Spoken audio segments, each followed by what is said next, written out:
right, guys, looks like we're live on YouTube. Welcome, welcome, welcome. Hope everybody's doing well today. All right, guys, looks like we're live on YouTube. Welcome. And we're live. All right, so we're gonna get DJ in here. Let me grab him and put him in the meeting here. Everybody, welcome. I want to make you all aware that we are actually offering memberships to the channel right now. You guys can definitely get in on our giveaways that we've been doing. We are currently giving away an ounce of silver. The prior week, we gave away another ounce of silver. We've given away a tactical shooting bag, very high end, very upscale. We've given away tactical belts. And we try to make it fun for our members. We try to give back as much as possible. We also, excuse me, are running specials right now on our website for the hand-to-hand combat training. We've slashed the prices. That's not going to stay there for long. We're going to be raising the prices next week, but right now you can get any one of our awesome hand-to-hand combat training direct download programs right on gutterfightingsecrets.com for freaking incredible prices. I really shouldn't be giving it away this cheap, but I want to do something productive for humanity. And what better way than teach people how to protect themselves in a world that's really gone kind of haywire. So that's what we're doing. It's always been our mission here at Gutter Fighting Secrets, is to help people, enable people to make smart choices, smart decisions, protect themselves, protect their families and their loved ones. You know, that's why we do these global intelligence updates, why we bring DJ on. He keeps a pretty close track of what's going on throughout the world. And, you know, myself, obviously my specialty is hand-to-hand combat, close range fighting type stuff. So between the two of us, we really have a pretty firm grasp on what's going on in the world. DJ, what's going on, man? I cannot hear you yet. Stand by for audio, stand by for feed. I heard that. Can you hear me now? All right, here we go. Okay. DJ, welcome on, man. How are you? I'm all right, brother. How you doing? Good, man. I'm good. Everything's well, thank God. Good. So we are in the midst of some pretty crazy times, my man. I mean, just like every global intel update that we've done in the past little while, I mean, things just keep getting crazier and crazier and crazier, though. Yep. There's a lot going on, and it's getting very, very, I mean, spicy and spicier and spicier by the day. It's there's a lot. So I mean, it's not just one place either. It's across the board. So no, it really is, and there's a lot going on, and you know, we really need to get into it. Let's just jump into it, man. What's on your radar right now? What are you looking at? Anything? Sure. Yeah, well, let's start in. I'm just pulling up a couple of things here real quick, just to help with reference tools and things like that. While DJ pulls that stuff up, guys, I do want to mention, you know, real quick that not only do we have the hand-to-hand combat programs available on gutterfightingsecrets.com, but you can also follow us completely free on Instagram at gutterfightingsecrets or at gutterfightingsecrets backup, depending on if YouTube or Instagram wants to shadow ban us that month or not, but that's completely free for anybody. And then we've also got the Discord. The Discord right now is completely free. You can request to join it, send us an email, gutterfightingsecrets@gmail.com, and we'll send you an invite, but it's not going to stay free forever. So we do throw out alerts and breaking news and seminar updates and stuff like that on the Discord at Gutter Fighting Secrets. So yeah, it's cool. You got the Discord going now. That's awesome. And handy. Right. You know, and I finally just got back on LinkedIn. You know, and I mean, even former coworkers and contracting coworkers, like there's a bunch of people on there that I know. And then like I've connected with some other pretty significant people, which is pretty awesome. And that's been a good resource too, because there's a couple of really good like intelligence groups on there and stuff. So they've been pooling information and everything, which is really nice. So there's some really good circles out there all over the place to help with information, which is really awesome. But the Discord, that's fantastic. So that makes me really happy. So I guess to start it off, let's just start with Central and South America and move our way east.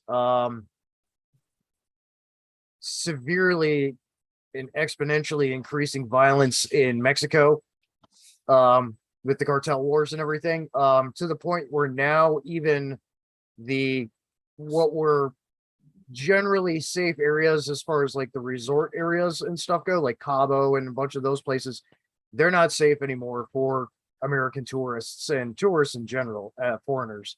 And I had sent you a link about it, but a gentleman just not 2 weeks ago was kidnapped by a taxi driver connected to the cartels. And then he was knocked unconscious, robbed. They tried to injure him by cutting his Achilles tendons. And basically threw him out of a moving vehicle into a ditch and left him for dead. And he just willed himself to get to a place where he could be rescued. Basically, a female Mexico police officer rendered aid, took him to the airport instead of the hospital, where he got further help from another foreigner from somewhere in Africa, and then was able to get a little bit of medical attention, and then was flown back to the US. Damn. And that's just one story. There's been a bunch of those lately down in Mexico.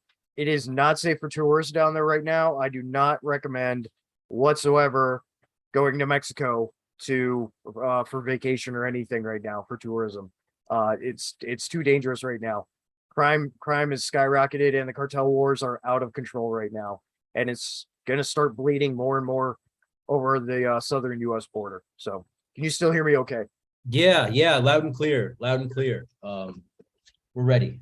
Yeah, so as far as that for news there and a travel advisory, do not go to Mexico right now. If you have to, though, I would highly recommend picking up a copy of the book that DJ and I wrote, co-authored together, Travel Safety. Okay, we've got a lot of travel safety programs over at GutterFightingSecrets.com. DJ and I, not only do we have the physical PDF download, but we also have an audiobook available narrated by this beautiful voice over here.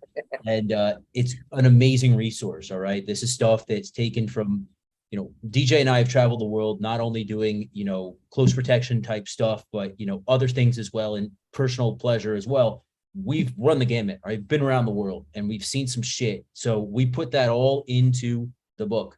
Right. And, the training that we've gone through from government sources and private, sector sources that fucking sat through countless hours of, driving training and anti-kidnapping, anti-terrorism training. So that's all in that book. And I really highly recommend you pick it up. And again, we slashed our prices at GutterFightingSecrets.com. It's not going to stay cheap forever, but for the next week or so, your guys are going to get great deals if you pick something up. So just want to throw that out there.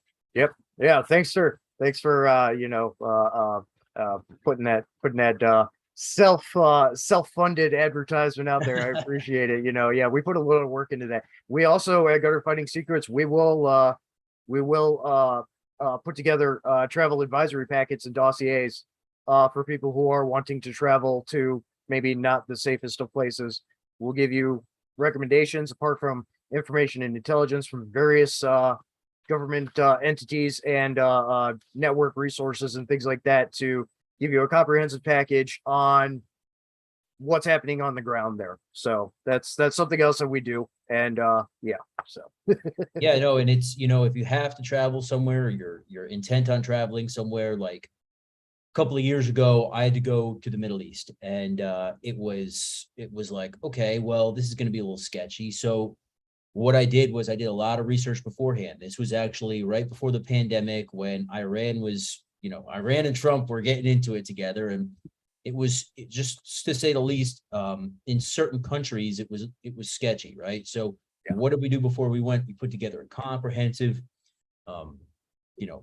intelligence briefing packet. We had it with us, and we said, okay, this is, if this happens, this and this and this are our backup plans. These are our contingency plans. If this happens, this and this and this is the embassy number, this is that, and we can do that for you as well. It's no problem. It will cost a little bit of extra money on your part, but what's a little bit of extra money when you're coming home at the end of the trip, right? So Exactly. Yeah, and it's it's just one of those things. We're here for people, and we're here for the GFS family and extended circles, and yeah, we're happy to provide that help to people. So keep them safe. So it's the whole package with GFS, baby. don't go to Mexico. That's the bottom line. Don't go to Mexico. Yeah, right now, don't go to Mexico. And moving a little further south, escalating instability in Venezuela. We know that's been going on. That's pretty much a no-go zone for Americans as well right now, for the most part. Yeah, it's gotten pretty bad there. I mean, mass food shortages, fuel shortages. Their economy has tanked. Their currency is pretty much worth nothing. Kind of as we've discussed in the past before, in recent past biweekly briefings. Nothing's getting better in Venezuela. Significant impact to the U.S. Even though we still have a little bit of a oil deal with them through Citgo, the major fuel corporation, petroleum corporation, Citgo. That's partially owned by Venezuela. So anytime you see a Citgo gas station going down the street, that's Venezuelan oil for the most part. That's commie shit. Yeah. But that's one of the things that we have in connection with commerce with them, even though, however you look at it, good or bad thing. But yeah, so it's instability going on there. Moving over we'll hit Africa here, because we're going to be probably spending a lot more time talking about the Middle East and Ukraine and China and stuff. So in Africa, here we go. Oh, it doesn't want to load. Continued instability in Egypt. You could travel there, but there are a lot of places that are not safe right now. Just a lot of instability, some influence from extremist terrorist groups, and there's been a lot of actually scamming going on for tourists in Egypt. So especially for the tourist spots like the pyramids and stuff, there's a lot of scamming that's been going on there. And much like I've talked about with taxi scams before in like India and places, is getting pretty bad in Egypt. So it's just one of those things you have to look out for if you decide to go there. But not the most stable of places right now. Libya, still a civil war going on. Not stable. Do not go. Not a big impact in the U.S. Just if you want to be a tourist and go to Libya, I would advise against it. But yeah, it's not safe there either. So if that's the type of person you are, then you're my type of person. Yeah, definitely. If you're going there for work or whatever it is, you want to be that kind of an adventure tourist. Yeah, but not safe. So you're going to want to get strapped or have some people around you that are strapped if you go there. A big one is Mali right now. So the French military and some of the African Union military forces have actually withdrawn from the country of Mali, which has always had a huge connection to France. It used to be one of the colonized nations of France and things like that. And France has been there for the last few years, combating terrorism, ISIS affiliates and offshoots that have been active in Mali. Instead, now Mali has a small coalition of international security forces, including from like El Salvador and some other places that are there. And the Mali government has decided to hire Wagner Group, the Russian PMC, which I don't think is going to go well for them in the long run. Obviously, yet to be seen with any kind of results with that kind of thing. But not really any like drastic increase in conflict. It's just that's been some interesting information that has come out regarding Mali and the fight on terrorism in Mali, Africa. Russian Wagner Group has been invited in on a contract, spreading their influence throughout Africa. Moving down to the Nigeria Chad area, still a huge issue with Boko Haram right now. Constant fighting. Nothing really significant. There's been a couple of ticks, troops in contact, and some battles lately with Boko Haram. Nothing else too drastic that has changed there. Every once in a while, you'll see something happen in one of the major cities in Nigeria, much like the mall attack a couple of years ago and things like that. So something to keep an eye on, but nothing too much has changed there, but still an ongoing active conflict against terrorist groups in Boko Haram.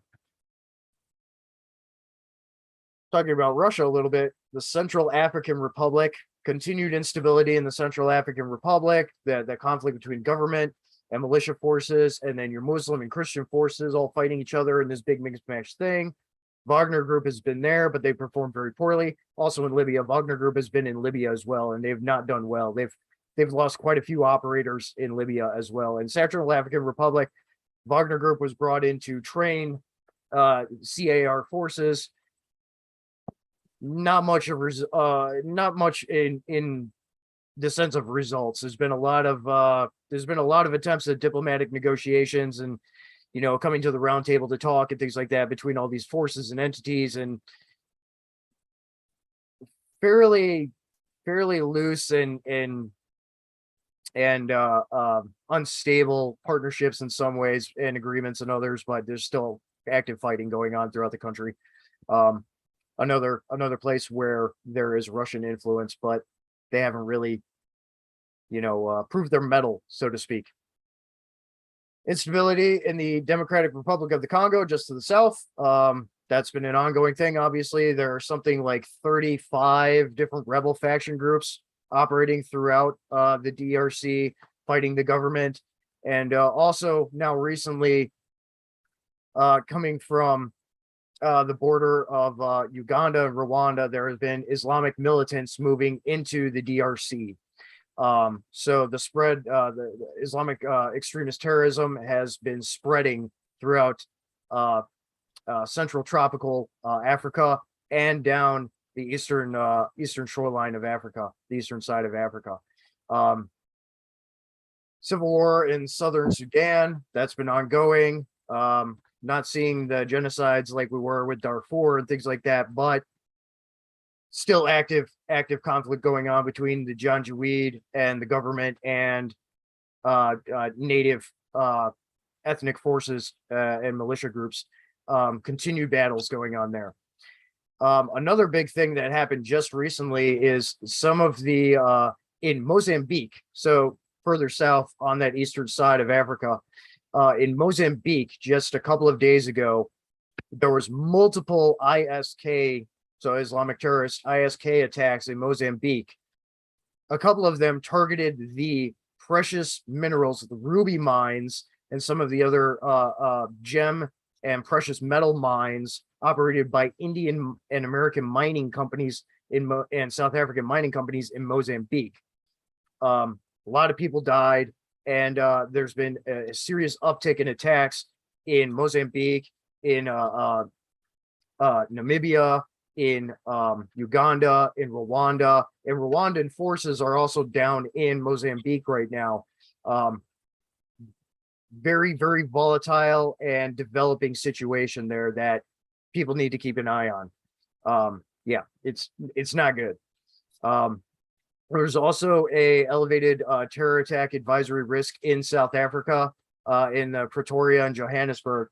The U.S. State Department put something out because of that spread into Mozambique and stuff with ISK. They're going to start making their way down to South Africa. It's only a couple of countries away, and the influence is going to be spreading there. But they put out an alert saying there's probably going to be a terrorist attack at some point in the near future in South Africa. War in Ethiopia, that just kind of kicked off again just what, like a year and a half ago. And another cultural ethnic conflict between different groups of militias within the country. It's worsening. It's getting pretty bad.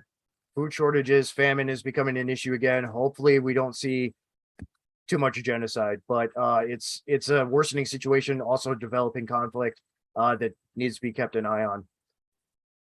Al-Shabaab, Somalia, we know what's going on with that. Not much has changed there. We're still taking the fight to them. A lot of drone operations in Somalia, apart from some private security entities and stuff that operate there. Yeah, just trying to keep Al-Shabaab and all the warlords in check, and that's still an ongoing conflict. Moving over to the Middle East, we'll start in Yemen. Continued war in Yemen is actually getting worse. Saudi Arabia definitely has their hands full, and the partnership, the agreements between the U.S. and Saudi Arabia are very tense right now. We're threatening sanctions against Saudi Arabia. We've sold them a lot of military hardware. We've cut our supply of military hardware to Saudi Arabia, and Saudi Arabia and OPEC have cut 2 million barrels of production a day that's coming to the US. So that's a big issue. You there? Oh yeah, I'm here. Okay. I Sorry, just heard real quick that by them cutting the oil, for you guys and girls out there who don't know, that raises the price. Okay. So and that's Biden was like, what the fuck are you doing? Like, why would you do that right now?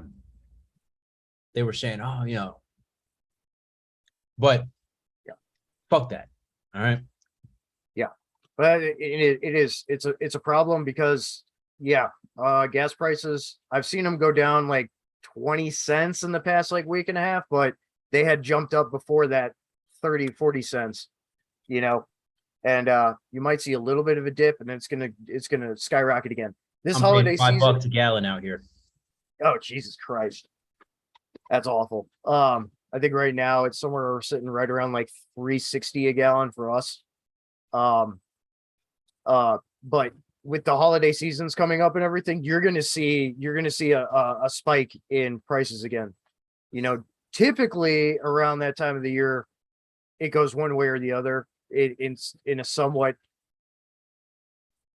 disparate, level. But I have a feeling that it's going to jump up pretty freaking bad for this holiday season, just with how much projected road travel there's going to be and stuff. I mean, flying and stuff, it's still kind of a pain. Well, it's a pain in the ass right now. Still, with all of the heightened regulations from the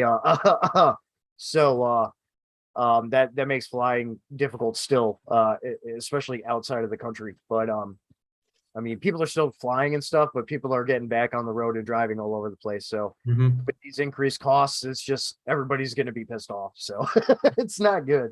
So yeah, when it comes to Saudi Arabia and them and OPEC cutting back 2 million barrels a day of production, that's not good on the global scale either, because you have global logistics, shipping, everything else. It's going to affect everything. So your Amazon packages are probably going to take a couple extra days to get to you, if it really gets down to shipping companies having to pinch pennies and just deal with the logistical nightmare that's coming from supply issues. Well, speaking about Amazon, they just reported earnings after the bell today, and they were abysmal. I mean, they missed on almost everything. Amazon is not doing well. And I mean, this is part of the reason why, you know, not to mention the fact that companies aren't spending money on the AWS systems, but consumers also are not spending money on products that they once would have. Combine that with rising fuel surcharges and everything, it's not looking good. Right. No, it's not. And it's not just them that have been hurting in the market right now either. I mean, you look at what happened with PayPal and the whatever they were trying to pull with that political stuff that backfired, and their stocks tanked like 400%, like I sold my entire position in PayPal when I heard about that. I know a lot of people have, and I've noticed it because like with like some of my bands and stuff, because Bandcamp was just bought by Epic, which was a bad move because now there's even more money being taken out in the percentage that's taken from revenue share and everything for the artists. So now musicians and artists are going to have even a harder time making money on that platform because now Epic is taking more money. and the more surcharges on top of it. So then when you sell an album for $10, you're lucky if you're going to get half of that now. You're lucky if you're going to get half of that now. Yeah. And that's been a big factor, but also it plays into PayPal too, because most people are using PayPal for their artist accounts and everything for their payment systems. And you know, just seeing the deposits is just, you know, it can be pretty fucking depressing. So, but on that side of things, but yeah, PayPal shot themselves in the foot too economically, with that little stunt. And Twitter as well. I mean, across the market board right now, it's just a mess. So yeah, the Yemen conflicts are getting worse. Saudi Arabia has their hands full. The UAE also has a stake in that conflict. There's they're in Libya, but especially in Yemen, and they're using contractors in Yemen as well, apart from Yemeni national forces and stuff that are trying to work with the Saudis and the UAE to take care of the Houthi rebels and other factions that are popping up there. ISIS is starting to make a presence there as well. Moving up, really unchanging, but the continued Israeli-Palestinian conflict. We know what's going on with that. That's in the news fairly regularly. The freaking shooting attack here, rocket attack here, retaliatory airstrike here and there. Same deal kind of going on there. Continued conflict. I hit him, he hits me, I hit him again. Right. Exactly. So yeah, that's going on still. Yeah, not too much has changed there though. Instability in Lebanon, right to the north, is actually getting worse. It's pretty bad there, especially with what happened with the banks and everything. And people still can't get their money and everything, and military is out in force trying to restore order and everything else. And some of the various terror groups, terror organizations in the region are also taking advantage of this and radicalizing and supporting certain groups and factions in Lebanon.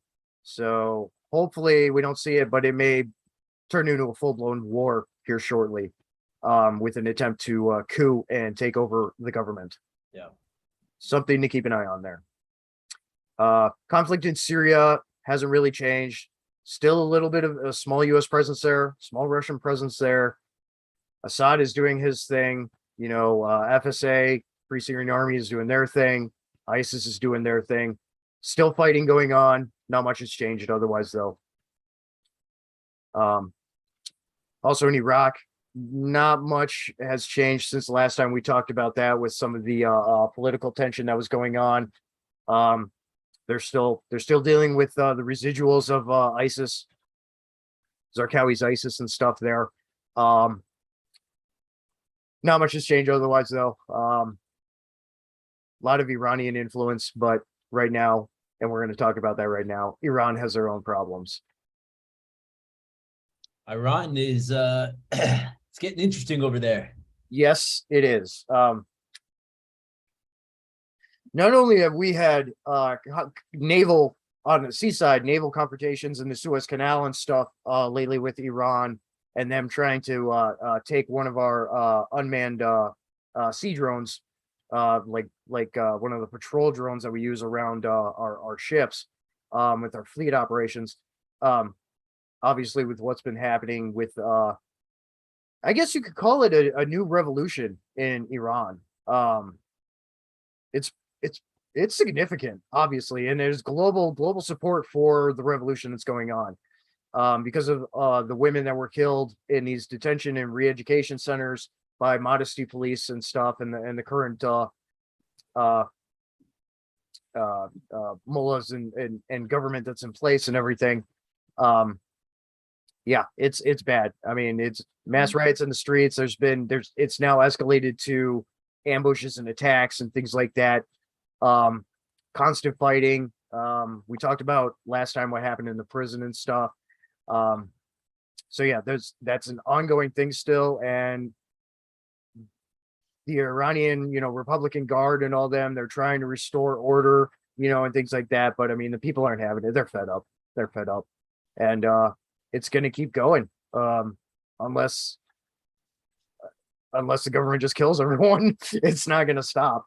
Not at this point. They've got too much momentum and too much global support now for it. So there's either going to be a major change or a major tragedy in Iran in this developing situation. Well, let's hope for the first and not the latter. I mean, Yeah. I stand behind the Iranian people 100%. Hopefully they can do something, make a positive change.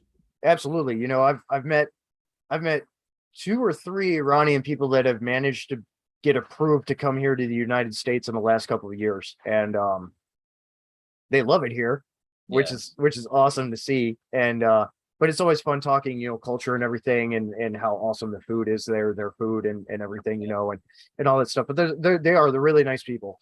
And I hope for the best for them, because this is it's needed change. Something's got to give. I mean, the fucking government there is just ridiculous, and it's got to change. Absolutely, 100%. I 100% agree with you on that, man. It's yeah. I hope positive change comes here soon, and it doesn't degrade or devolve into something worse. So, what do you think, DJ? Is our intelligence services operating over there and helping people, or what? I have a feeling they might have a little bit of support over there. It probably not a lot, considering we have a very small footprint. We have a necessary small footprint there, but I'm sure that there's people there providing some form of communication and assistance. Yeah. Guaranteed. I would think that as things progress over there, that we would become more active and more active than not. Yeah, I would hope so too, especially because we still have quite the presence in Iraq, or a limited troop presence in Iraq, but we have a lot of contractors there and intelligence assets and everything. And the less Iranian influence can get outside of Iranian borders from the current government, the better. So that's just one of those like bonuses, big bonuses to refocusing what the Iranians are doing on their home turf instead of surrounding nations, to include Israel and other places. So, I can't go into who told me this, but I'm hearing that Mossad is quite active over there right now, and I wouldn't doubt it. Part in getting people upset with the powers that be. Yeah. Oh, I wouldn't doubt it. I wouldn't doubt it if us and other entities were even supplying weapons, a small amount of weapons at this point, whatever it is. But yeah. Oh yeah. I'm sure they're there too. So that's good though. That's good. Positive change. Turkey, conflict continuing between Turkey and the Kurdish and Yazidi groups in their somewhat autonomous region. Not much has changed there, but it's just a bad situation, because I mean, the Kurds are great people, and they're good fighters. They were an ally to us in Iraq, and Turkey has been into Syria. Apart from Turkey, into Syria and northern Iraq, they've been encroaching and attacking Kurds and Yazidis, which is a no-go.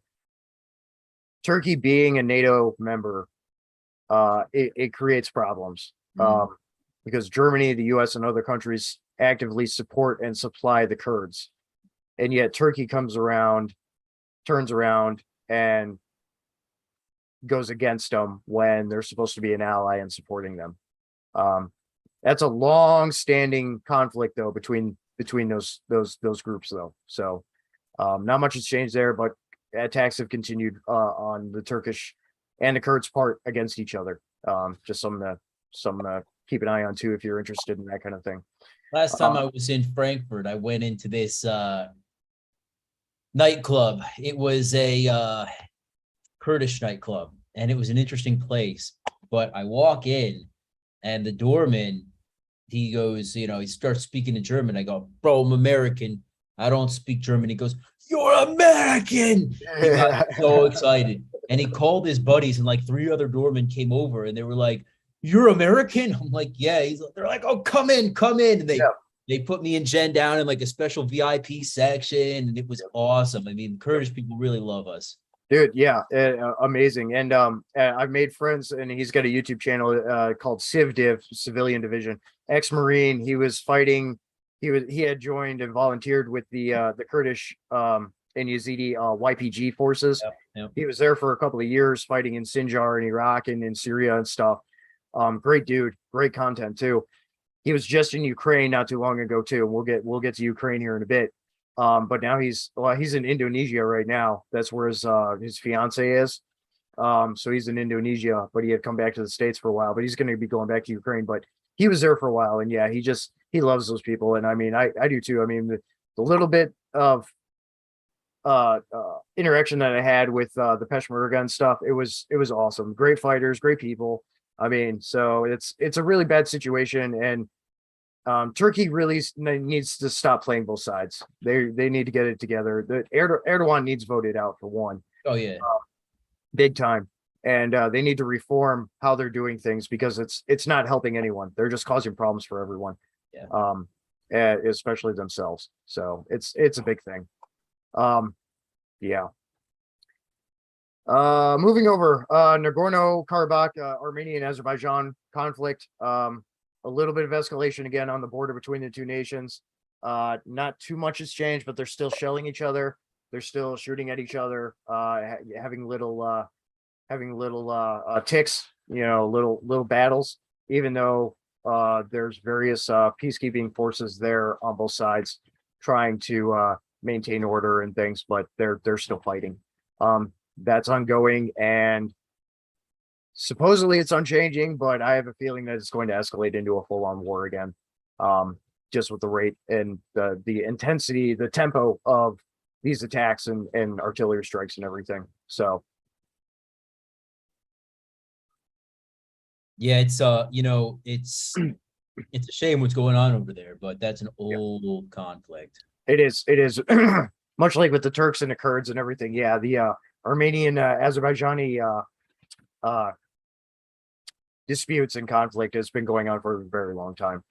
It's just escalated again. So Afghanistan, getting worse in Afghanistan. Critical impact to the US. It is bad there right now. And there's been some uprising there as well. Apart from the Taliban having to fight ISIS-K and Panjshir forces and some of the other resistance forces that have sprung up now, what's going on in Iran is actually affecting Afghanistan now too. The women and the people aren't standing for what's going on with the heavy Sharia law and the Taliban's dogma and heavy-handed approach to handling things. So there's been protesting going on in Afghanistan and things right now too. Yeah, just the fighting between everyone has been getting worse as well. So it's not good there either. So, and we don't have like really any presence there now. Let's go, Brandon. Yeah. Yeah. FJB. Yeah, it's I'm just gonna hold my tongue on that one. Yeah, I know. There's only so much we can say about it, and it's just it sucks. It does. It sucks. Yeah. So moving on from there, we're gonna get a red wave on the midterms here, or what? We'll see, man. We'll see. Yeah, we shall see. It's definitely it's hard to tell. I think your state might because both our states are purple. I think your state might actually move more red now. It might. We yet to be seen. It's yet to be seen. Yeah, yet to be seen. Same here too. With a girl the other night, and then she came over and she said, I want to make sure you vote. And I said, fuck yeah, I'm voting. She goes, yeah, all this, anti-abortion shit. We need to change the law. And I'm like, fuck. Now I'm like in the fucking conversation with one of these type of people. I just told her, listen, I'm going to vote. I'm going to definitely be voting Republican. Thank you for your time. And I fucking walked away. But there's a lot of people like that, out west. So hopefully we can win. Yeah. Yeah. I've been getting like phone calls too from like, people that are doing the campaigning and everything. And I never really answer the phone, but sometimes they'll leave a message. And the one was like, they sat through my entire voicemail message, which is fairly lengthy because I set all my credentials out and who I'm working for and everything. And they're like, damn, that's impressive. But yeah, thank you. Go out and vote. Hopefully you'll vote for so and so. And I'm like, nope, delete. So Oh man. it's like, no. I just don't like being pandered with that shit. I have my views on stuff and you know, Whatever. I mean, and you know what? For all our viewers out there, whatever your views are, Yeah. totally fine with me, as long as they're not liberal. Vote Republican. See, I'm an independent, non-party affiliated independent. So, No, you whatever it takes, as long as you vote Republican. yeah, right. So DJ, what is going on in Ukraine, man? I mean, is Putin gonna nuke us all or what? we'll get into that. Sure. There's quite a bit to talk about there. Actually, I need to finish. I'm going to finish with the Middle East with Pakistan here, and then we'll talk about Ukraine, and then we'll talk about China. How about that? Sounds good. Okay. Pakistan, not much has changed in Pakistan. Continued bits of instability. The new government definitely has their hands full with things. Hopefully they're going to start smoothing some things out, but still protesting going on and just general instability. Pakistan being Pakistan, playing both sides, just like Turkey is. The militancy has decreased, but they have a lot to deal with on home turf and with the Taliban, because the Taliban is originally from Pakistan and they still have a nearly free reign across the border. And that includes their disputes, Pakistan's disputes, the conflict between India and Pakistan in the Kashmir and on their borders. There's been some increased fighting in the mountains, mountain warfare, shelling each other, using Carl Gustavs, like all that stuff, firefights and stuff like that. I had talked about a little while ago. I think it was might have been the last talk or the talk before that, something like 13 Indian Army mountain warfare soldiers were killed, and something to the tune of 23 Pakistanis were killed. There's been a few more deaths since then, and just continued attacking on the border. And yeah, it's just again one of those things that India and Pakistan need to kind of come to an agreement on and kind of quiet things down and smooth things out a little bit. India still has its hands full right now too, with a lot of economic instability, food shortages, fuel shortages, a lot of those logistical things a lot of the world is seeing right now, and having to deal with Sri Lanka and everything. That really hasn't changed all that much. A lot of reform is needed, including in especially with their government and everything. A lot of reform is needed so that they can govern their country more efficiently and sufficiently. So yeah, a lot of things going on there. So one more thing, we'll talk about Myanmar real quick here. Worsening conflict in Myanmar between the military junta that's currently running the country after the coup that they went into power. And I had sent you a blip about that, but it was a Myanmar prison for political dissidents and other political prisoners and people like that the junta are keeping there, almost like a gulag.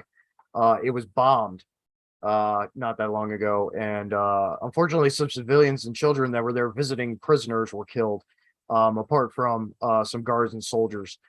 Kind of a bad situation there. So the military junta is dealing with a bunch of rebel groups in various religious and ethnic regions across Myanmar, formerly called Burma. You can still call it Burma. Karen rebels, like all those people, like all that fighting is going on. A lot of fighting has been going on lately in Myanmar, and that situation is getting worse. Targeted bombing runs on civilians by the military junta. Have a feeling there's going to be some international legal intervention coming relatively soon against the military junta that's in power right now. So just something that's going on there.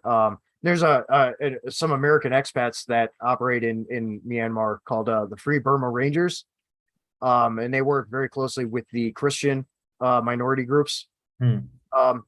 in Myanmar, providing education, food, medical aid, especially medical aid. And they have a little bit of a program where they go and clear areas for mines, because much like a lot of Southeast Asia from the Vietnam War to recent, mines are a big issue and they kill a lot of civilians every year. But the Free Burma Rangers do a lot of stuff there in that regard. So if people want to go look into them, they can. They have a website and stuff, and they can give you a lot of information on what's going on in Myanmar. So that's it for that. We'll move over to Ukraine here, and then we'll talk about China and North Korea after that. Ukraine. Yep, situation's getting worse. Major offensives going on all along the eastern line of contention between Russian and separatist forces and the Ukrainian forces. Major offensive in Kherson right now, which is just northeast of where land connects into Crimea, and then the whole Donbass area. Major offensives going on part of the Ukrainian forces, and they're gaining land back. A lot of countries, Turkey, US, a lot of European nations, Australia, are all continuing to supply weapons, munitions, aid, medical supplies, things like that to Ukraine, and they now have the upper hand technologically. We just our NASAMS anti-air systems have made it into the country now. Russia no longer controls the airspace. The only airspace that they control is over their regions that they've invaded and currently still hold right now. They don't have control of the air over any of the rest of Ukraine. Belarus to the north has given Russia a bunch of vehicles and equipment. They've also mobilized a lot of forces. There's a lot of rhetoric going on from Lukashenko and the Belarusian government. They may attempt to get involved in invading from the north into Ukraine. They've also talked about attacking Poland openly. That's a big problem. Apart from what we're hearing and seeing with the Russians talking about dirty bombs and nuclear weapons, that rhetoric has been continuing. To what efficacy there is with that, it's something obviously that is being heavily monitored with communications and everything else right now. But there's been a lot of preparation, not just in Ukraine, but across Europe. People are prepping. They're starting to stockpile goods. They're starting to buy gas masks and NBC suits, mop gear and stuff. They've been starting to get all that stuff. Because I just want to interject real fast. Yep. We have a wide variety and selection of NBC or CBRN equipment available on gutterfightingsecrets.com. And we also have iodide pills. Okay. We are one of the few companies out there right now that has a stock of iodide pills. We also sell Israeli civilian gas masks on the lower end of things, and on the higher end of things, we have mop gear. We have high-end military issue gas masks. We've got replacement NBC filters with the NATO threading on them, the 40mm threading. We've got it all. All right. So check it out, guys. If you are going to shop for any NBC equipment, right? I am a former firefighter of 8 years, hazmat certified, firefighter of the year during the pandemic. I know a thing or two about this stuff. If you're going to shop for this, come to gutterfightingsecrets.com. And if you have any questions, send us an email, gutterfightingsecrets@gmail.com. That's boom. it. There it is. And I mean, if anyone from Europe is watching too, and they're having trouble getting hold of the stuff, again, go to Fighting Secrets. We got stuff, you know. We'll sell it to you. Yeah, we'll send it to you, you know. Yeah. So it's yeah. So there's been a lot of that going on. Apart from just the operational tempo has been increasing and increasing. So another bit of information regarding with Ukraine and these Russian threats and everything. I'm just going to pull this information up real quick because a buddy of mine monitors, a friend of mine monitors the EAMs, the emergency radio frequencies for the military. While Russia was running its nuke drills as of yesterday, there were several EAMs, which is those emergency radio frequencies and messages. EAMs sent from and 2 active Night Watch NAOC E-4B aircraft. There's 4 of these aircraft, and one is always on alert and in the air, and they monitor anything related to nuclear stuff, nuke stuff, and dirty bomb stuff and all that. E-4Bs are only NAOC when active, so when flying, as I said, flying with the continuity of government and issuing orders. NAOC was active yesterday, and I agree with my buddy. We've only ever seen this once, really, in our lifetime, apart from 9/11. It's been a while, but it's a fairly significant thing. So it's something to keep an eye on. DEFCON levels are going to be updated or have been updated as of lately, in with Eurocom and CENTCOM and everything. So it's something that needs to be monitored. So they have a reasonable worry that something is going to happen. But again, it's just something that needs to be monitored. There needs to be the continued communications intercepts and everything else going on. So, pretty important stuff. Well, as DJ, far as- you and I are going to be doing a special members only live stream on nuclear warfare survival. Nuclear prepping on a budget for nuclear warfare is going to be included in that. So we're going to be giving out great tips on if you've only got a small amount of money to spend on your supplies, we're going to be able to help you source exactly what you need and leave out everything you don't. This is going to be only a members only live stream. So if you haven't joined the channel, guys, $3 a month at the base level gets you in. It gets you in on our giveaways. It gets you in on these members only live streams. It gets you in on discounts for seminars and all the crazy stuff. But I want anyone out there who really wants to know how to prep for nuclear war, or even a limited nuclear strike, right? Something happens in Ukraine. Well, how worried should we be about fallout over here? How worried should we be about fallout? Like our buddy Robin from Secure Mindset, he's pretty concerned about the fallout over in the Netherlands, right? So we're going to go into all of that. We're going to be it's literally, I've been working on this for 2 weeks now, and I've still got a lot to do to put it together. So yeah, stand by for that. Our members will be updated when that happens, but it's going to be a good one. and that's fantastic, especially because the talk you had with was it Dan, the Seaburn specialist? Yeah. That 2-part, that was fantastic, and a lot of the same information that I had put out in the prior content that we had put out, the video and stuff on nuclear survival. A lot of that was in there, but he put a bunch of additional excellent information out in that talk. Highly recommend everyone go and watch that. So absolutely, no, absolutely, and we also have a book out there, don't we?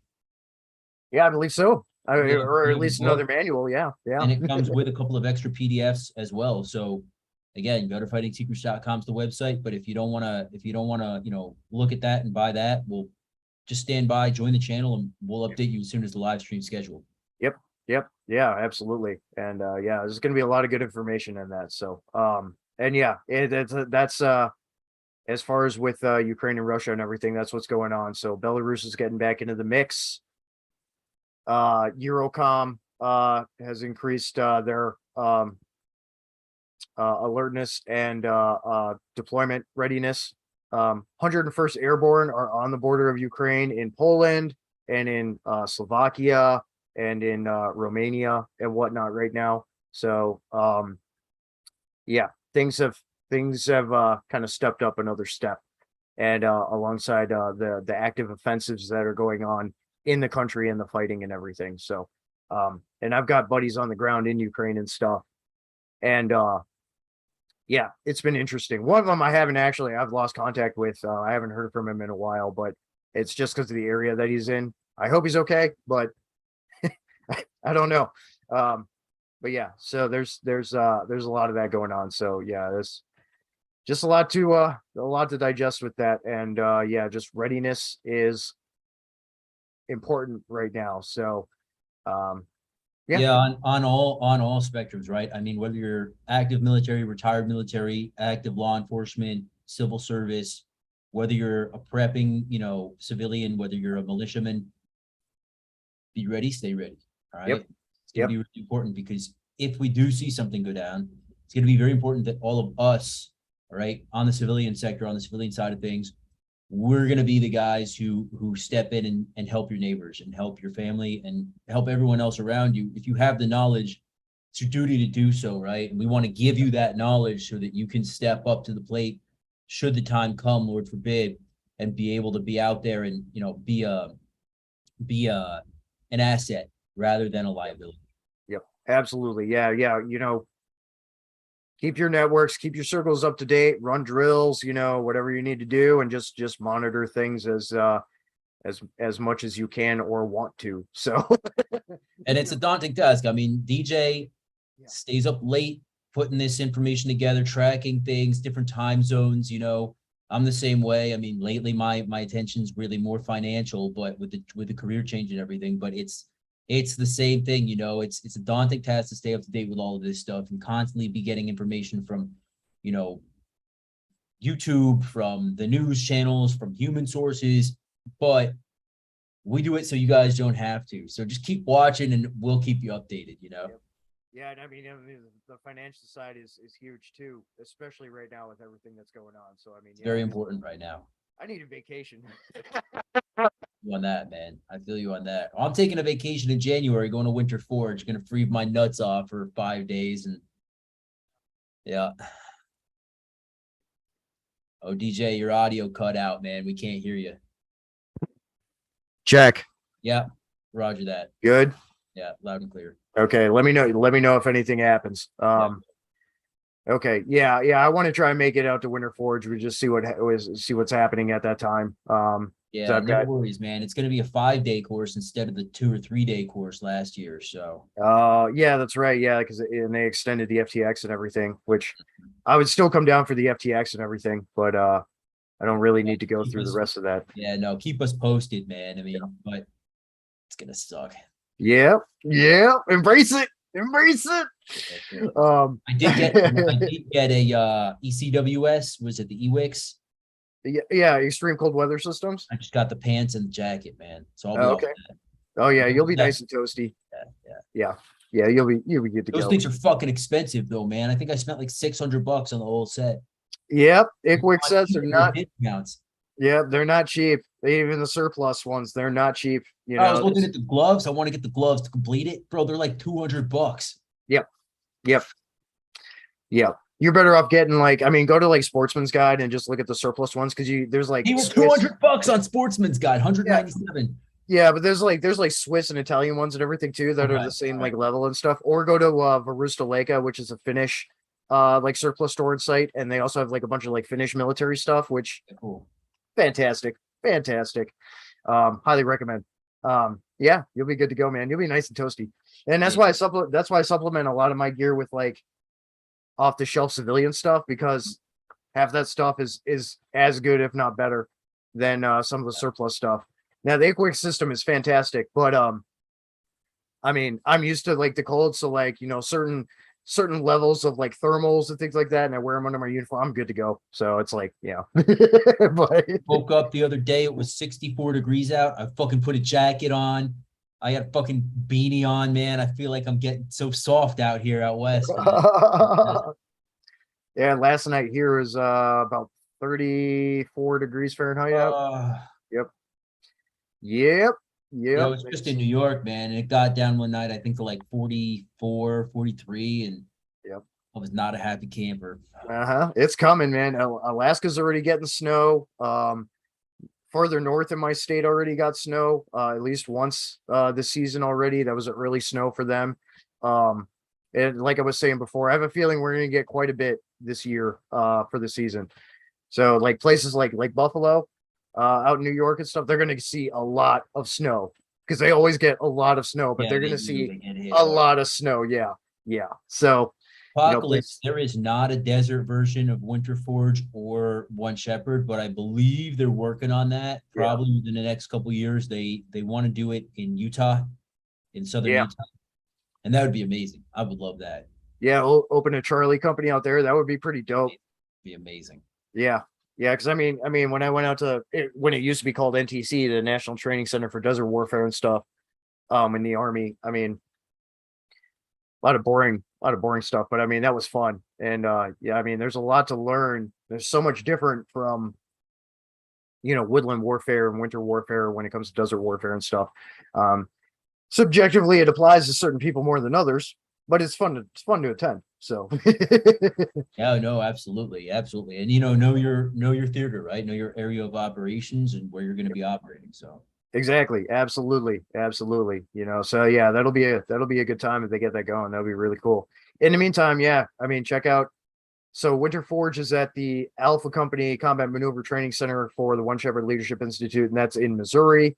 And then the Bravo Company is out in Virginia, correct? mhm. Yeah. Yeah, Winter Forge is only at Alpha Company. Yeah, only at Alpha Company in Missouri. Yeah, that's only where Winter Forge, because SNS Training Solutions is the one that hosts it, and then One Shepherd, offers up their training grounds and stuff, which is nice.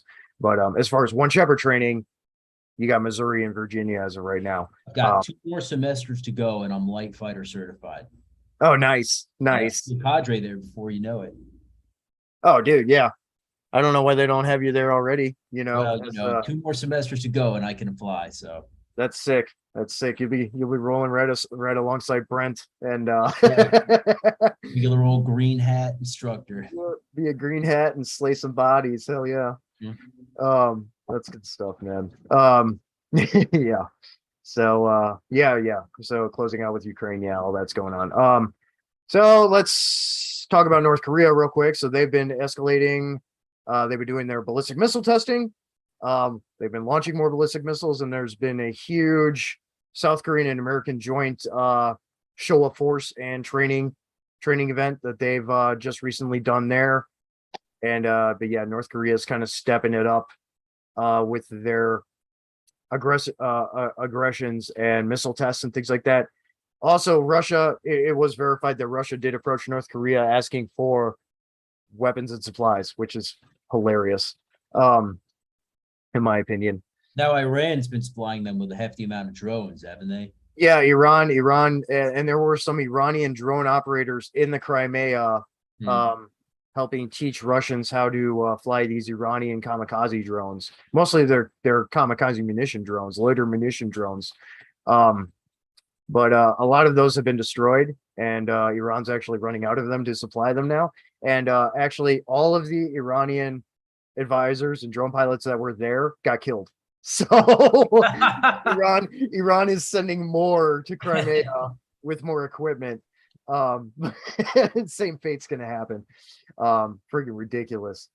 Um, yeah, they got killed in I believe it was either a Turkish TB2 Bayraktar drone strike, or it was a HIMARS strike. I can't remember. Pretty funny. But North Korea is supplying some weapons and other supplies to Russia for the ongoing conflict, which is I find funny. Apart from their increased aggression with missile testing into the Sea of Japan, and as South Korea and the U.S. are doing these joint training exercises and things like that. So, will it escalate into something bigger?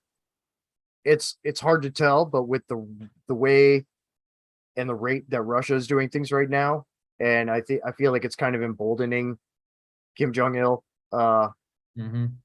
to be a little bit more risky and abrasive with his activity, and also in tandem with that, China. China. A lot going on in China, obviously. We see what's going on with tensions in the East and South China Seas, still doing island building, still have about 30 to 50% of all their troops and all their Navy forces are mobilized, doing training exercises. And they have mobilized all these forces that are sitting on the southern coastal border of mainland China, ready to pounce on Taiwan and any other Southeast Asian nation that they want to, if they decide to push that button. Now, a lot of things are going on internally with China right now, politically. Several members of the Chinese Communist Party have been removed by dictator Xi. We'll call him that now. Have been removed by him to what has happened to them. It's hard to tell.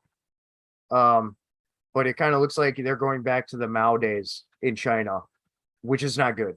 Yeah. Because that will embolden them to attack other countries and further clean house, so to speak, of any opposition, political dissidents, anything like that. The question with that is how far is that going to go, and how far is that going to spread in affecting other people like educators and things like that. Even students that have gone abroad to study and come back, you know. So that's something that's a big problem right now, and it's getting worse. I was just talking with a buddy, and I was saying I don't fucking trust any of these Chinese students that come over here. I feel like they're all spies. And he was saying basically the ones with higher income, the ones from the wealthier families, are really, you've got to be more careful of them because they have the more political connections. Yeah, that's true. That's true. And I mean, PLA forces, PLA spies and stuff have made their way to the US.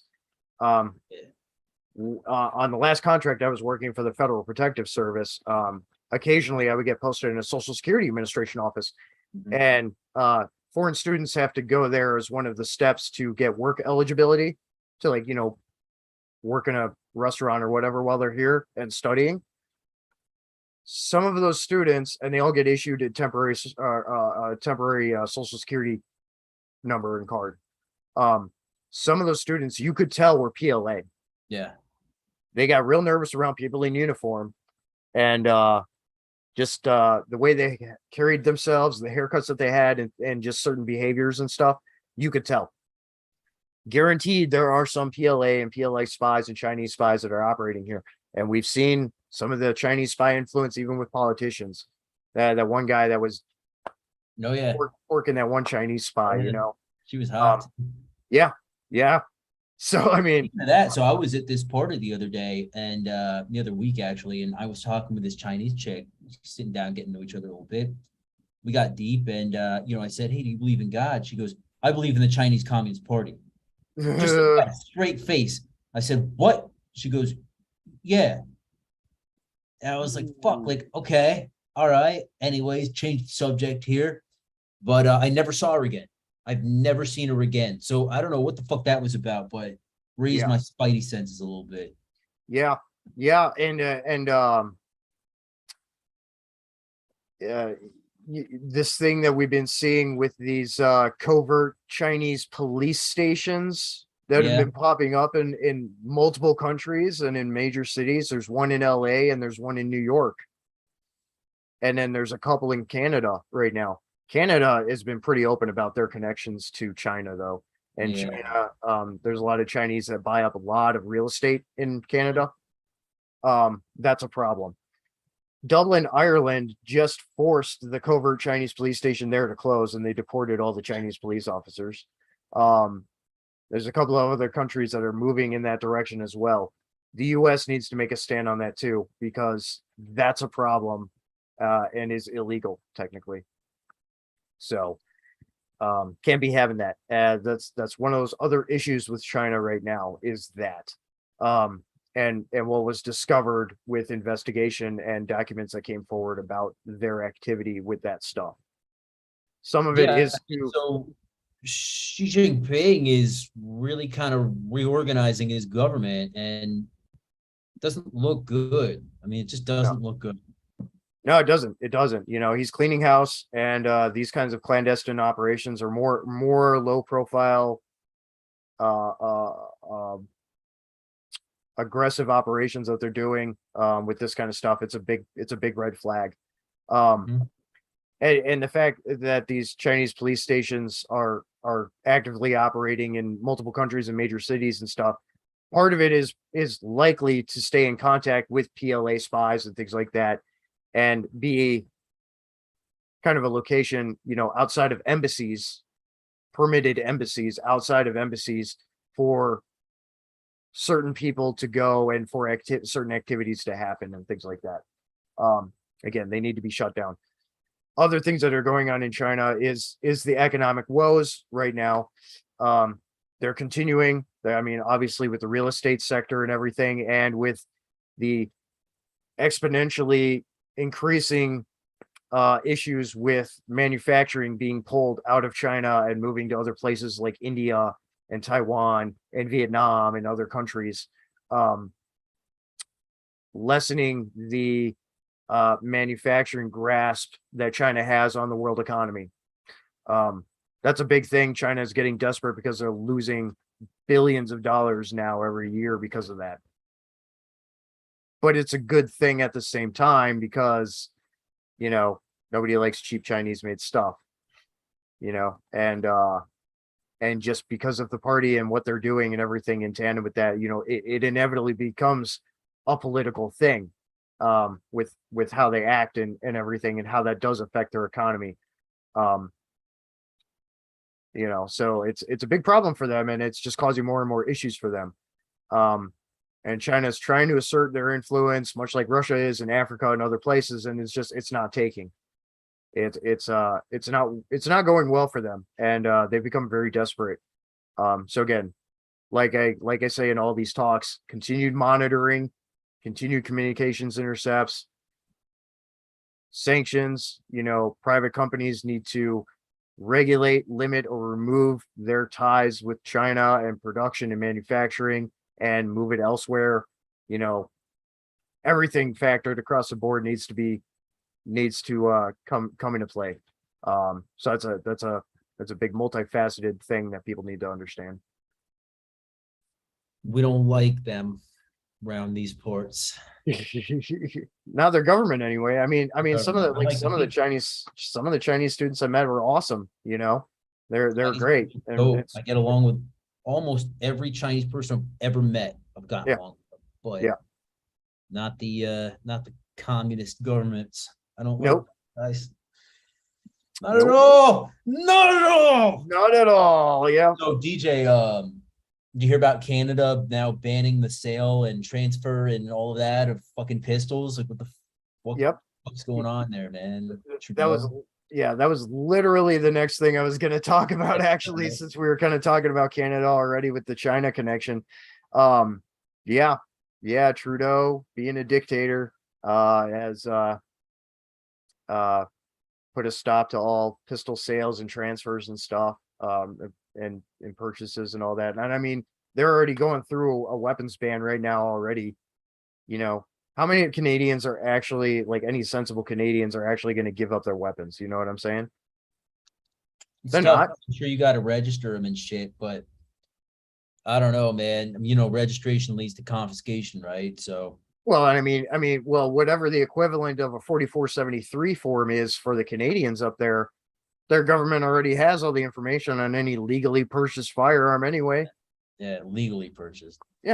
Right. And we see what's happening here in the US because there are regulations and laws in place for the ATF not to have a database, and yet they have a database. Of course they do.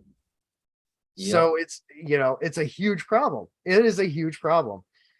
You know, So like when you go in and you buy a gun from the store, that goes on their database, right? yeah, the 4473 form that you have to fill out with any firearm purchase. Yeah. Yep. Because it's all, a lot of it now is digitized, and now what they're doing is ATF field agents are going in and digitizing all of the paper forms that gun stores have, because they have to keep them on their register. They have to keep them in their records for 20 years, as does the ATF. And Got a lot of records on me then. yeah, you know, I've bought a few, you know, so Yeah. it's like, yeah, it's a big Got a problem. guy from the Philippines in here. Hey. Selgator Gaming. What's up, man? And then we got Tommy Gunja popped in. Speaking of Canadians, What's up, Tommy? Yeah, Apocalypse, George Washington, Mo S. What's up, everyone? hope Surprised everyone. Haven't seen Ed yet. Oh, he's so busy lately. He's Oh, I got he's working.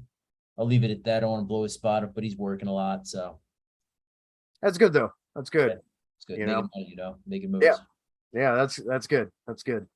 But yeah, no, yeah. Hey everyone. You know, good morning from the Philippines. Yeah. You guys have the best egg rolls. I love them. Filipino egg rolls, man. They're so good. A lot of pride stuff too. Fuck yeah. Yep. They're hot. Women are really hot. Women are really horny over there all the time. I love it. Why do you think so many Marines end up marrying Filipinos? Yeah. My I'm telling you, my buddy is half Filipino. His wise. mom's Filipino and his dad Yeah. is ex-Marine. So and he was a Marine too. So it's- Tommy Gunn can't give his handguns to his son Yeah. now yeah, nope. legally. Well, legally, yeah. Yeah, and it's like, like here, like, we have a couple of ways that we could do it apart from just being able to gift people, Yeah. stuff. We have like gun trusts and things like that. Like at least on the familial side and generationally, not that it should even be an issue anyway, the fact that what the Canadian government is doing. I mean, it's just maple syrup coup when. Tell you what, I'm boycotting Canada. I'm not purchasing anything from them from now on, and I am not going there from now on. I've already decided. Tommy Gunn, if you win a prize or something, I will ship it to you, of course. But I won't do business with Canada from now on. I refuse. Yeah, it's really unfortunate too, because I wanted to go up there to travel, but I don't even want to travel there anymore. Like, Not anymore. yeah, it's beautiful. I love the mountains in Canada and stuff and everything, but I just it's hard. It's hard. The government, it's just It's gotten pretty crazy over there.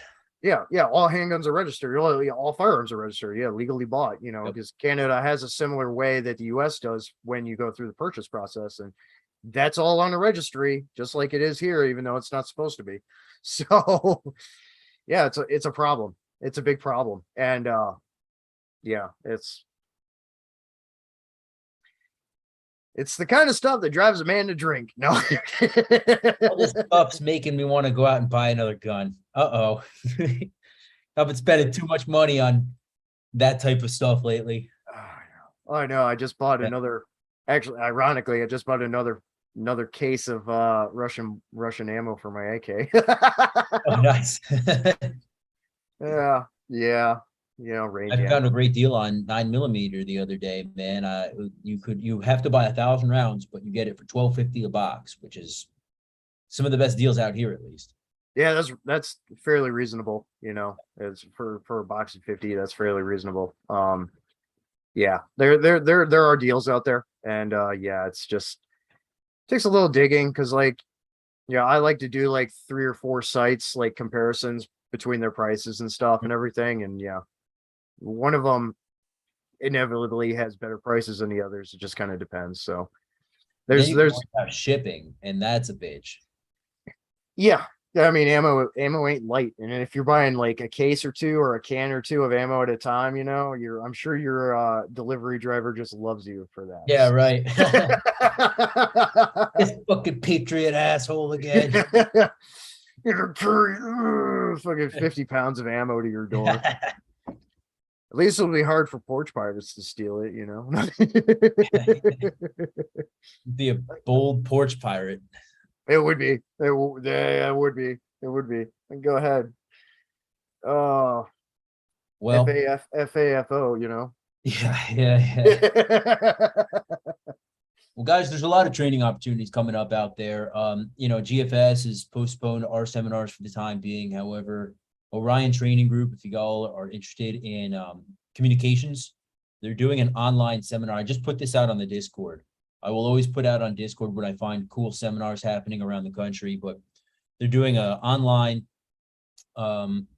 day-long seminar on basic comms. So if you want to learn more about radios and all of that entails with that, check out Orion Training Group. I believe it's .com. Just Google Orion Training Group. And those guys are friends of the channel as well. Tell them we sent you $100 for the day. It's a great deal. Yeah, they do good stuff. And then there's a bunch. There've been a couple of new training groups that I've found and stuff that are doing all kinds of good things. What was that one? I always forget the name of that I had sent you the info on. Tusk. Yeah. Tusk training. What is it? Tusk training. It's like tactical urban survival, some or another. It's Green Beret founded training company, and the Tusk is one of their courses. I had seen another guy go through it, so I went and checked them out. It's legit stuff. So that's another thing. That's I another gotta get on thing. that. I want to sign up for one of those courses. Yeah. Right. from what I could tell from the guy that went through it and what he was explaining and stuff, it's a bit of a cut check. I mean, Hmm. it's good training. It's good training. I'll put it that way. And yeah, from everything I've seen, that's good. I can't think of it for the freaking life of me what the actual organization is called right now, though. Diet. What about Tennessee, man? Hey, what's up? Tennessee's a beautiful state. Tommy gun, go to the 72 by 39 spam cans. Yeah. Yeah, there's a couple of Romanian spam cans I want to pick up from my local gun place too. They got some of that good lacquered good. Hard to control pew pews when your neighborhood is the when your neighbor is the US. Well, yeah, but that isn't stopping Trudeau and Trudunce and all the government officials under him because nobody's speaking up against him. It's exactly when there should be discord in politics and in the government in that country is when something like that, a direct infringement, is undertaken. XCR over here. safe queen after 2 years. Yeah, exactly. Yeah, the ban went in place, and I mean, what can you do? You either have to keep it locked away or turn it in, which is ridiculous. They're not going to pay you for it. They're not going to give you the value of it. Not that you should give it up anyway. Lovely, you're going to say training out here in Tennessee. Oh, I mean, No, since James Yeager passed away, tactical response is still there, obviously, but I used to go out once a year for their HRCC course. I don't know if they're doing those right now or again, but that's my go-to place in Tennessee for training. So yeah, they're going to continue. They're going to keep going. They're going to keep going. That's honestly some of the best firearms training you can get. Yeah, tactical response is good, man. Yeah. Go, diet. If you want training, go through their high risk bodyguard or contractor course, or whatever they call it now. Yeah, they've got their direct action course, which is how to set up an ambush. They've got their small unit tactics. They've got CQB, and they do a sniper course as well. And then obviously they do a ton of medical training and a ton of pistol, rifle, and shotgun courses as well. Yep. That's where you want to be, man. Yeah, it's the Blackwater Training Facility of Tennessee Tactical Response. They do a lot, and it's good training. Yeah. When I was there for the direct action small unit course, 2017, I want to say, who was training with us was the Venezuelans. Really? This was right before shit popped off in Venezuela. Yeah. And it was it was bullshit what they told us, but they said they're one of the mayor's bodyguards teams. Who the fuck knows who they really were, but they were all Venezuelans. Yeah. They were probably part of part of Maduro's PSD or something. No. It was I don't know who they were or what they were doing, but I can't go into it too much, but I'm gonna say that they were assisted by us. Oh, okay. So like opposition. Our people sent them to tactical response. Gotcha. To do a course. Yeah, so some kind of opposition force. Yeah.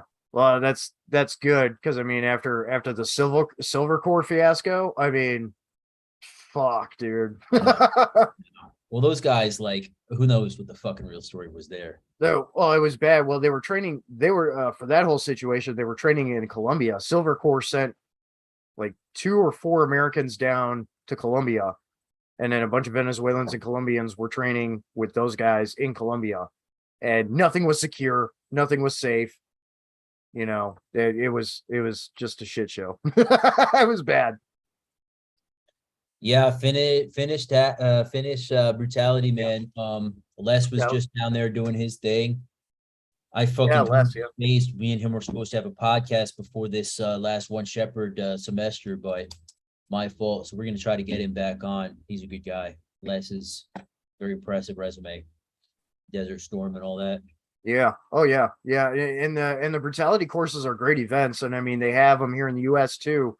You've got Woodland Brutality. I think that's in Virginia. Because Les does like range master stuff for the events. Cornfield Brutality out in Iowa, Desert Brutality out in they do it either in Arizona, Nevada, or Utah. They kind of go between the three for that one. And there's like one other one. And I'd like to kind of get in touch with those guys and see if we can set some up for a Northwoods Brutality That'd be cool. up in my area, because that would be really cool. In winter, because Finland does it occasionally more in the winter time. This last time they didn't. It was more in their spring, summer, or summer, fall. But it would be great to do it in winter. That would be fantastic. You know. Yeah, that's a good competition. No consent or compliance. That's right, Tommy Gun. Stick to your guns. Pun intended. Yeah, of course. Yeah. So yeah, it's good stuff, man. It's and I've been lately I've been training some of my friends in circles in like CQB stuff, like room clearing, house clearing and stuff. I've been doing some of that lately with some friends and some of my circles, and I'm still trying to get the Ulfer course kind of up and running. Yeah. CQB is great. I'm going to be doing an Orion training group course coming up here, Texas, 2-day CQB. I did their 1-day solo CQB course this past spring. It was amazing. Those guys are amazing. We've had Nice. Blake on the podcast before, Blake Water, Oh yeah. I know Blake Water. Yeah. into the channel. So he's teaching with them now. Great course. I mean, for Oh. civilian CQB, that's where you want to be.